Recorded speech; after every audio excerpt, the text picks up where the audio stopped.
Hey guys, Virgin Vinyl with you here again today, continuing the journey from vinyl newbie to full-blown junkie, blowing all my cash on this fucking habit. Today I've got another album from one of my favorite bands, or my favorite band really, the Mahavishnu Orchestra, Between Nothingness and Eternity, the live album. Okay, so this one is one of the few really amazing live jazz fusion records from the 70s. And it's always been kind of a strange thing when you think about it, that a music form that's so built on improvisation and live performance, there's really not that many great live albums. And it's really a sort of massive hole in the in the world's music catalog, that it doesn't exist. That there just wasn't more of these great live albums. I mean, there's countless live jazz albums, but and there are jazz. I'm not saying there's none. There are some out there and some good ones, but nowhere near as many as you would think, especially considering the fact that there was a lot of live albums going on in rock in general at that time, and also that as I said, it's an improvisational form that is really at its full flight live, like when the musicians are stretching out and taking the compositions beyond and fully expressing themselves at the peak of their powers. And anyway, this is one of the albums, and some people complain about the mix, and it did have a remix done, and it was re-released with all the other tracks, the other bonus tracks. So what do we get here? Well, okay, so Mahavishnu Orchestra, the first incarnation, obviously blew the world away with In a Mounting Flame. Really had, like, for a jazz rock group, had quite meteoric rise to fame and success. They were touring a lot, they got a lot of attention. They went back in the studio and did the incredible follow-up Birds of Fire, which saw the band sort of reaching into it's sort of like slightly less furious territory, but equally intense and amazing and beautiful. I love In a Mounting Flame more, but not by much. It's extremely close. Birds of Fire is incredible, and that's my first album that I got from this lineup of the band. My first ever Mahavishnu Orchestra album that I bought was actually Visions of the Emerald Beyond. So when I heard Birds of Fire, I was a bit like, ooh, what is that? That's like, it's a whole different band. I didn't realize it was a different lineup until I checked the liner notes. That was a bit of a shock. Anyway, all of the touring and the sort of sudden, unexpected fame that came with the band, and as well as personality differences, started to take a heavy toll on some of the guys, and the tensions in the band started to really grow. When they went into Trident Studios in London to record the third album, things really boiled over at that point, and to the point where members of the band weren't talking to each other, and John McLaughlin apparently, the story goes that he left the studio in tears after those sessions. And that album got shelved. Anyway, that was, I think, around June of 1973. And then in August 1973, they played this concert in Hyde Park. And I think it was in Hyde Park, in Central Park. Sorry, here we go. Recorded in August 1973 in Central Park. Central Park, not Hyde Park.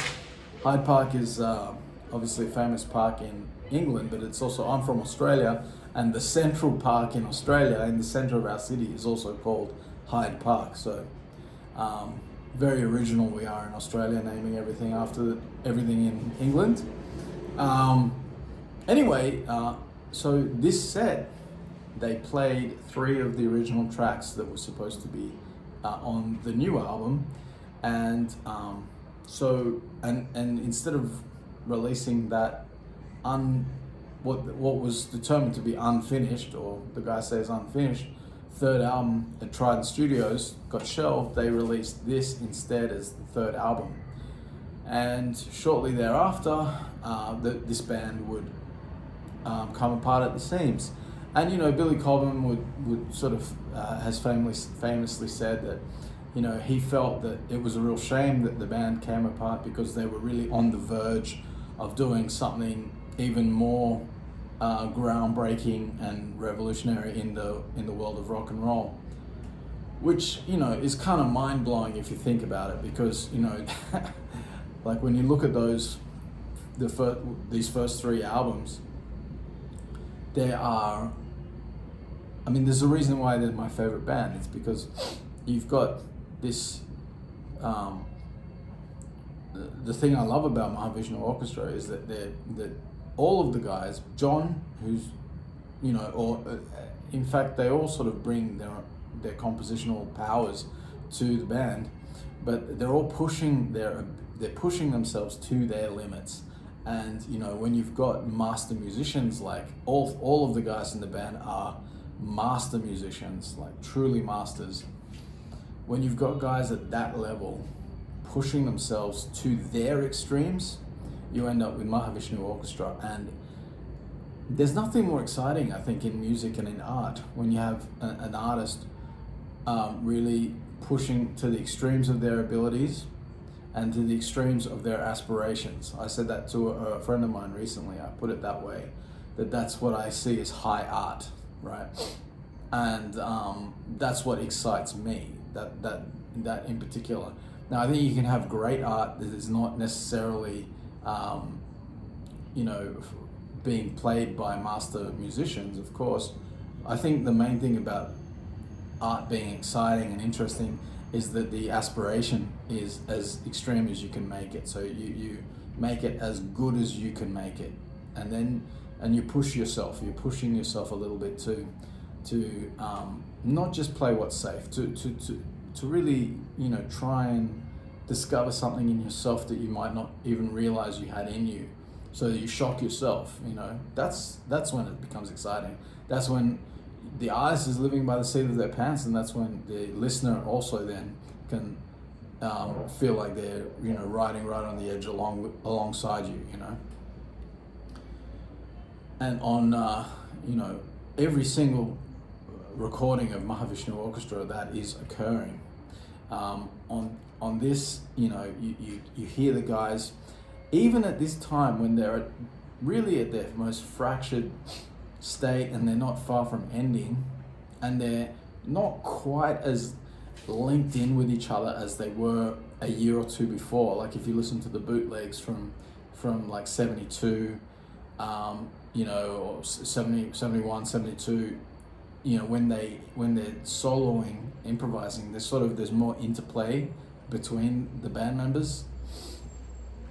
And that's even better when you've got like people soloing to the peak of their abilities and it's conversational with somebody else who's doing the same thing. It's a little bit less of that on here, but there's still like incredible solos all over this thing. And you're still listening to like masters, incredible drumming from Billy Cobham is one of the greatest drummers to ever live. He's absolutely amazing drummer, really groundbreaking, and there's so many things I love about his drumming. And he would go on to have a great solo career as well, and I love his solo work. Then of course, you got the great Jan Hammer. I think the main disputes were really between him and John, and I think what I've heard is that it's was sort of overriding credits. But anyway, I won't get into all of that. here you get these three versions of the songs that were taken from the Trident sessions, and you know, you get them in this live setting, so you're hearing them at the band pushing beyond the compositions and taking them into space, and it's incredible, absolutely incredible, and I adore this album. It's, you know, like Mahavishnu Orchestra is always close to the top of my playlist, you know. I mean, I have come back to them since I was a teenager, and I still adore them, and that's why these days I have no qualms in saying they are my favorite band, even though I love so many bands almost equally. But these guys, they just do it for me. And of course you've got on the back here a poem from Sri Chinmoy. You know, John was an acolyte of him and his teachings, and I think that was another thing that was sort of rubbing up against the more secular-minded guys in the band. You know, John always had this sort of transcendent vision that was tied up in the music as well, and it's very much clear in his music. You know, it's all over it, especially in this period, especially with this music, especially with Shakti. And so, I mean, I think that tension is also something that makes this band so great, because you've got this sort of the pull between the spiritual world and the secular world, and that sort of tension between them that exists in real life, in the street, you know. I mean, the secular atheists and the religious people of different faiths and denominations can't seem to figure it out. So, but Mahavishnu figured it out, and they made incredible music with it. You know, that's the mastery. That's one of the amazing things about this band. What else can I tell you? I mean, yeah, so sadly this band would dissolve and dissolve forever. They were never to reunite.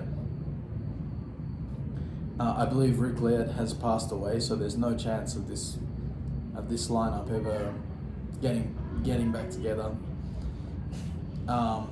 John, of course, would keep the Mahavishnu Orchestra alive and form the second lineup, which is, you know, equally incredible and full of masters as well, with guys like Jean-Luc Ponty, Ralph Armstrong, Narada Michael Walden, absolutely Gail Moran, Chick Corea's wife. Absolutely killer albums from them as well. Apocalypse was the first one that they did with the orchestra, the full Philharmonic Orchestra, I think, or Symphony Orchestra, London Symphony Orchestra, I think, and they had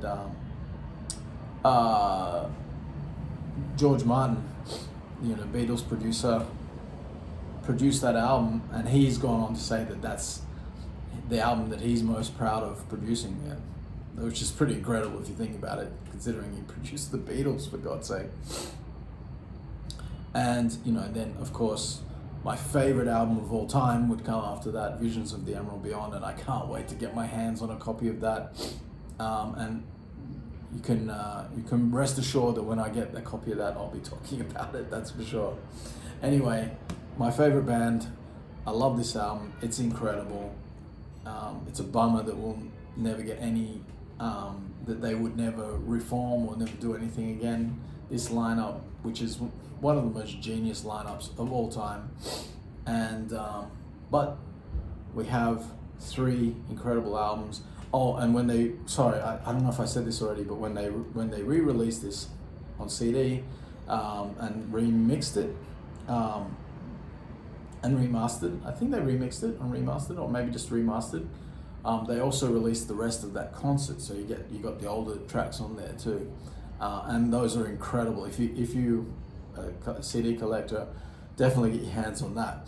That's really, really awesome as well. So, and any, you know, go check out the bootlegs as well. There's so many great bootlegs out there. Absolutely incredible live performances from this band.